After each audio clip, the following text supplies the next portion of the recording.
Subscribe कीजिए हमारे channel BNC universe को और इस बेल आइकन को दबाना ना भूलिएगा ताकि आप तक पहुंचे हमारे वीडियोस सबसे पहले। हाय दोस्तों, मेरा नाम है श्वास और आप देख रहे हैं BNC universe channel on YouTube. आज हम आपके लिए एक ऐसा वीडियो लेके आए हैं जिसके माध्यम से हम आपको बताएंगे कि जो सेमी स्किल्ड होते हैं या फिर जो अनस्किल्ड वर्कर होते हैं जो कि कनाडा जाना चाहते हैं, क्या उनके लिए IELTS ज़रूरी है? अगर नहीं है तो किस तरह से वहाँ पे जा सकते हैं, तो इसके बारे में आज का पूरा वीडियो है। So let's start the video.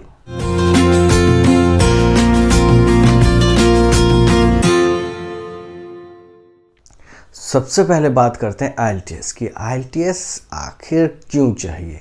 IELTS इसलिए चाहिए क्योंकि बाहर के देशों में जो है हिंदी नहीं चलती, क्योंकि वहाँ पे जो है हम जाके हिंदी बोल के काम नहीं कर सकते, या फिर और भी जो लोकल लैंग्वेज है जैसे कि गुजरात में गुजराती चलती है, ये सारी चीज़ें बाहर नहीं चलती।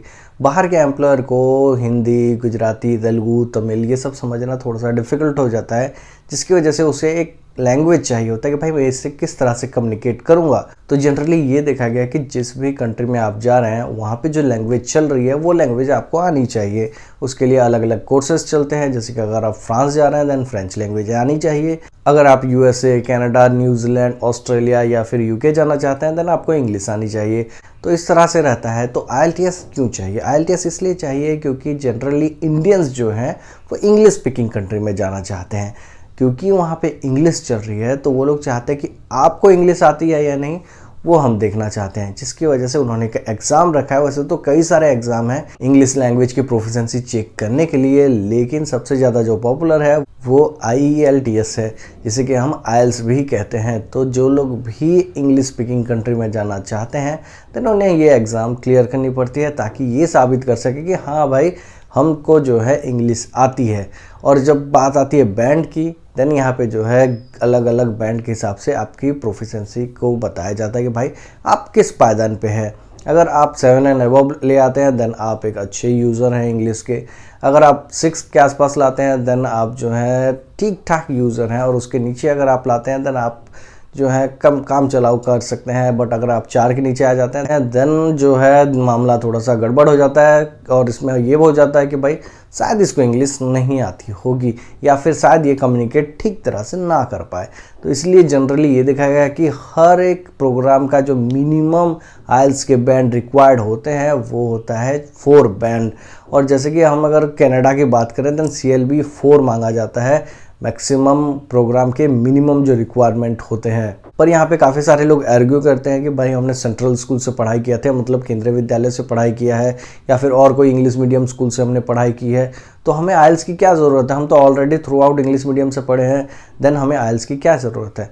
जी हाँ, ऐसा हो सकता है कि अगर आपने जो है थ्रू आउट इंग्लिश मीडियम से पढ़ाई किया है देन हो सकता है कि आपको IELTS की रिक्वायरमेंट नहीं है, लेकिन IELTS की रिक्वायरमेंट उन बंदों को नहीं होती है जो कि थ्रू आउट इंग्लिश मीडियम से पास किए होते हैं, और इनके मार्क्स जो हैं वो 75% से ज़्यादा होते हैं। उनसे कम आने वाले को जो है IELTS की रिक्वायरमेंट होती है। जिनका 75% से मार्क ज़्यादा आके पास हुए हैं और वो इंग्लिश मीडियम से पास हुए हैं देन IELTS की रिक्वायरमेंट नहीं होती।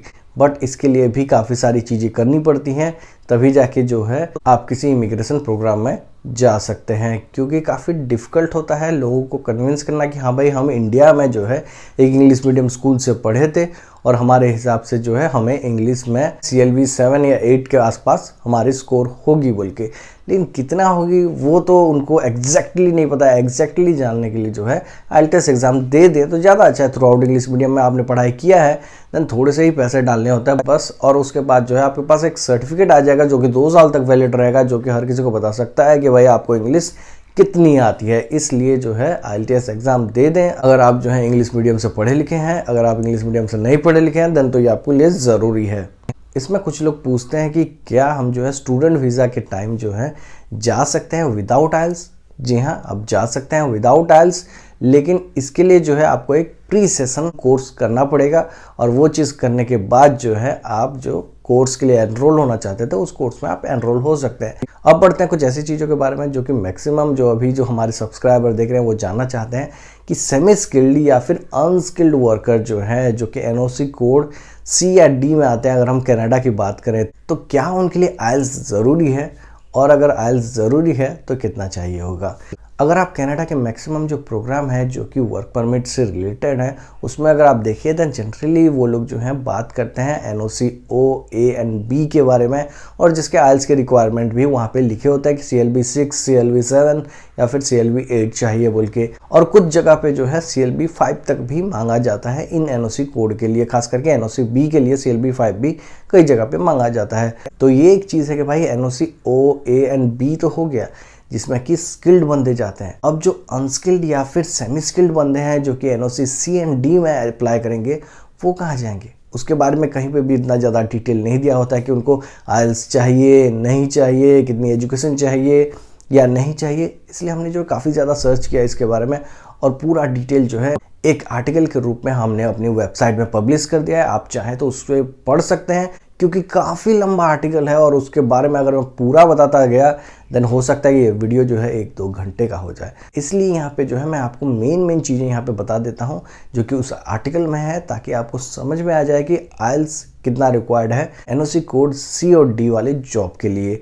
तो सबसे पहले अगर हम यहाँ पे बात करें देन C और D जनरली किसी भी प्रोग्राम में नहीं आते अगर आप जनरली ऐसे कर देखें कनाडा के लिए, बट जब आप प्रोविंस में आ जाते हैं देन आपको सबसे पहले ये चीज़ दिखती है ओंटारियो में। ओंटारियो में जो है C और D कैटेगरी जॉब के लिए काफ़ी ज़्यादा रिक्वायरमेंट है और काफ़ी सारे जो है उसमें प्रोग्राम है जिसमें कि आप एनरोल हो सकते हैं और फिर आप जो है ओंटारियो मूव कर सकते हैं वर्क परमिट पे, और बाद में उसे फिर आप PR के लिए भी कन्वर्ट कर सकते हैं। तो जो लोग भी ये सोचते थे कि हम अनस्किल्ड हैं या फिर सेमी स्किल्ड हैं तो क्या हम कनाडा जाके PR ले सकते हैं या नहीं, उनको मैं बता दूं कि इन प्रोग्राम में अगर आप एनरोल होते हैं देन आप जो है इन फ्यूचर PR भी ले सकते हैं। पर यहाँ पे जो है आइल्स की रिक्वायरमेंट है। आइल्स में यहाँ पे जो स्कोर मांगा जाता है वो मांगा जाता है CLB 4। अगर आप CLB 4 के आसपास आपका स्कोर आ जाता है देन आप जो है इस प्रोग्राम में अप्लाई कर सकते हैं। ये मिनिमम स्कोर है, इससे ज़्यादा लाए तो बहुत ही ज़्यादा अच्छी बात है बट इससे कम नहीं होना चाहिए, ये चीज़ आपको ध्यान रखनी पड़ेगी। अब बात करते हैं ब्रिटिश कोलंबिया की। ब्रिटिश कोलंबिया में भी NOC कोड C और D के जॉब होते हैं और वो लोग जो लिखे हैं यहाँ पे, अगर आप पूरा आर्टिकल पढ़े देन वहाँ पे आपको लिखा हुआ मिल जाएगा कि इनको भी इंग्लिश लैंग्वेज की रिक्वायरमेंट होती है कि भाई आप इंग्लिश जानते हैं, इसका कोई प्रूफ होना चाहिए। यहाँ पे CLB 4 या 5 नहीं लिखा गया है, तो यहाँ पे जो है इंग्लिश लैंग्वेज आपको आते हैं वो चीज़ आपको यहाँ पे जो है दर्शानी पड़ेगी। बेस्ट होता है कि आइल्स के थ्रू से, अगर वो नहीं होता देन आप जो है फिर इंटरव्यू वगैरह से क्लियर करा सकते हैं कि भाई मेरे को इंग्लिश आती है। लेकिन जनरली ये देखा गया है कि जिन लोगों के पास आइल्स नहीं होते ना उनके लिए काफ़ी ज़्यादा डिफ़िकल्ट होता है इन जॉब्स को पाने में। इवन कई सारे लोग जो हैं पूछते हैं कि एग्रीकल्चर वर्कर के लिए तो शायद इंग्लिश नहीं चाहिए होगा, खेती करते टाइम कौन इंग्लिश बोलता है, ऐसा हम सोचते हैं बट वहाँ वैसा नहीं है। यहाँ पे कैसा है कि हम जो खेत में जाते हैं तो ऐसा नहीं है कि हम चुपचाप काम कर रहे होते हैं। नो डाउट हमारा जो काम करने का तरीका है वो थोड़ा सा ट्रेडिशनल है। वहाँ पे जो है आपको मॉडर्न इक्विपमेंट मिलेंगे और वहाँ पे मॉडर्न इक्विपमेंट चलाने के लिए आपको थोड़ी बहुत इंग्लिश आनी चाहिए और साथ ही साथ लोगों के साथ कम्युनिकेट करें कि भाई मैं ये चीज़ कर दूंगा, वहाँ से आपको ये करना है, यहाँ से आपको ये करना है। ये सारी चीज़ें भी समझने के लिए जो है इंग्लिश लैंग्वेज की रिक्वायरमेंट होती है। एग्रीकल्चर वर्कर के लिए भी CLB 4 कहीं ना कहीं चाहिए होता है इंग्लिश लैंग्वेज में। हाँ, कुछ प्रोग्राम ऐसे हैं जो कि आपको बिना IELTS एग्ज़ाम के जो है आपको कनाडा में वर्क परमिट दिला सकते हैं, बट वैसे बहुत कम प्रोग्राम है जिसमें कि आप विदाउट IELTS जा सकते हैं। भाई जब वो लोग हमारी एजुकेशन को ही नहीं मानते और बोलते हैं कि आप अपना जो क्रेडेंशियल है उसे असेस कराइए और फिर हमें बताइए कि आप कनाडा के हिसाब से कितने पढ़े लिखे हैं, देन वो क्यों मानेंगे कि आपको इंग्लिश आती है विदाउट IELTS एग्ज़ाम दे के।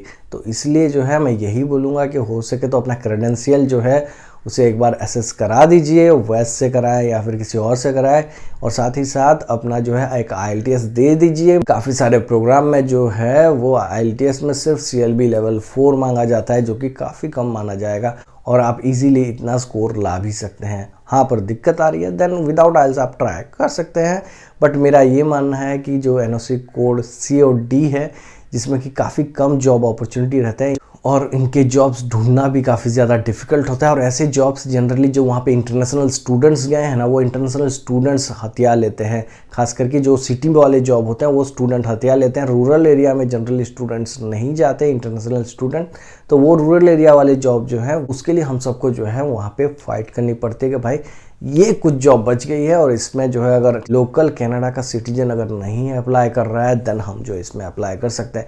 तो यहाँ पे आपको बता दूंगा मिलता है विदाउट IELTS जो जॉब है, लेकिन काफ़ी ज़्यादा यहाँ पे कंपटीशन होने की वजह से आपको एक प्रॉपर वे से जाना पड़ेगा अगर आप जो है कनाडा में वर्क परमिट लेना चाहते हैं। अदरवाइज काफ़ी ज़्यादा डिफिकल्ट रहेगा आपको without IELTS and without credential assessment आप जो है कनाडा जा सकें। तो इसलिए जो है मैं बोलूँगा कि अपना क्रेडेंशियल असेसमेंट एक बार कर दें और साथ ही साथ अपना IELTS का एग्ज़ाम भी दे दें, ताकि आपका जो वर्क परमिट का रास्ता जो है वो काफ़ी ज़्यादा ईजी हो जाएगा। चाहे आप 12th ITI या डिप्लोमा किए हुए हो कोई फ़र्क नहीं पड़ता, आप सबके लिए भी PR के ऑप्शन है। बट आप जो है एक बार अपना क्रेडेंशियल असेस करा लीजिए और साथ ही साथ अपना IELTS दे दीजिए, तो आपके लिए जो है कुछ ना कुछ रास्ता निकल आएगा। और अगर आप डिटेल में जानना चाहते हैं इन सारी चीज़ों के बारे में देन आर्टिकल पढ़ना मत भूलिएगा, क्योंकि काफ़ी सारे प्रोग्राम्स अलग अलग हैं, काफ़ी सारे वेबसाइट्स के बारे में भी उसमें लिखा गया है कि भाई मैनिटोबा का वेबसाइट क्या है, नोवा स्कॉशिया का वेबसाइट क्या है, ब्रिटिश कोलंबिया का वेबसाइट क्या है और किस तरह से आप उसमें जॉब ले सकते हैं। ये सारी चीज़ें उस आर्टिकल में लिखी हैं,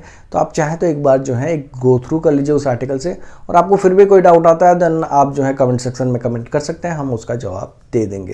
तो बस इतना ही कहना चाहता था आज के हमारी इस वीडियो में। होप कि आपको हमारा वीडियो पसंद आया हो।